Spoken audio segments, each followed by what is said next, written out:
Today we're going to talk about distribution waterfalls. So what is a distribution waterfall? A distribution waterfall is a means to disproportionately allocate distributions between various partners in an investment. Now, why would partners want to do this? Why would they want to disproportionately allocate rather than just using pro rata ownership percentages or something more straightforward? If you think about the two common ownership classes in a fund or JV deal, you have your limited partners and you have your general partners. Your limited partners, called LPs, are passive investors. Really, all they do to the deal is put their money in. They have no decision-making power, they have no risk, they're just putting their money in and walking away. The general partners, on the other hand, are the ones that do all the work. So they're, sourcing the deal, they're deciding, how to execute this business plan, they're deciding when to sell the deal. They're really the ones that are driving the return on the investment, the return on the capital that all the partners have put in. And so the idea is that they're doing all this work. If the deal's successful, they should receive a larger share of the profits, since they do all the work to make the deal profitable. And a waterfall is just a means to do that. So first we'll talk about joint venture style waterfalls and how it accomplishes that goal. A really common mechanism in a JV waterfall is an IRR hurdle. An IRR hurdle is just a certain return threshold that limited partners have to reach, after which the general partners will start to take a larger cut of the cash flows. So for example, we have this pretty basic waterfall structure. This is just a 2-hurdle waterfall, and let's talk through what this means. So up top, we have the initial capital structure of the deal. This means that the limited partners put in 90% and the general partners put in 10% of the needed equity. Down here, we have our first IRR hurdle. Until this IRR hurdle is met by the limited partners, every single distribution is going to be allocated 90%, 10%.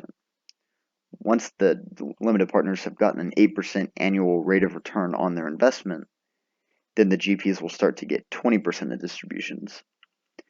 Down here, it's the same thing. So with this IRR hurdle, it's 14%.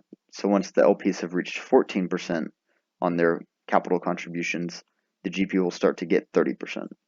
And this is the final, cash flow split that we have. So above this 14%, every single dollar will be allocated 70-30 LP-GP. Now this is the Tabworld. This is calculated. Up top, we just have our capital contributions and gross distributions. This would be the first waterfall tier. So all distributions are going 90%, 10% until this tier has been met. And you can see right here, the LP gets $900,000, the GP gets $100,000 out of this $1 million distribution. This next distribution actually makes the LPs reach their 8% IRR. You can see that because we have an IRR check right here. And once they reach their 8% IRR, we move on to this next tier. This tier allocates all dollars 80%, 20% until the limited partners have reached 14% IRR. You can see that they need $607,000 total dollars to do this, and so the general partner is going to receive 20% of the dollars in excess of this first tier that were needed to get to the second tier. Beyond that, every single remaining dollar will just be allocated 30% to the GP, 70% to the LP. The next style that we're going to talk about is a fund waterfall. Now this is about the most common waterfall structure you'll see out there. It's a simple preferred return, a catch-up tier, and then a final tier. So preferred return is very similar to an IRR hurdle in that it is a rate of return that the LPs must meet before the GP can start to receive a promoted interest in the distributions. So we have this set at 8% right now, which means that the limited partners are going to receive 100% of their distributions until they get an 8% annual rate of return. After that, the LPs will start to get 50% of their distributions, and the GP will receive the other 50% until the GPs receive 20% of profits. Now, profits in this case means all distributions above return of capital. So if the fund is distributed $2 million off of $1 million in contributed capital, that's $1 million profit, the GP needs to receive 20% of that. And this tier makes it so it will keep going 50-50 until that 20% has been met. After that, all distributions are split 80%, 20%.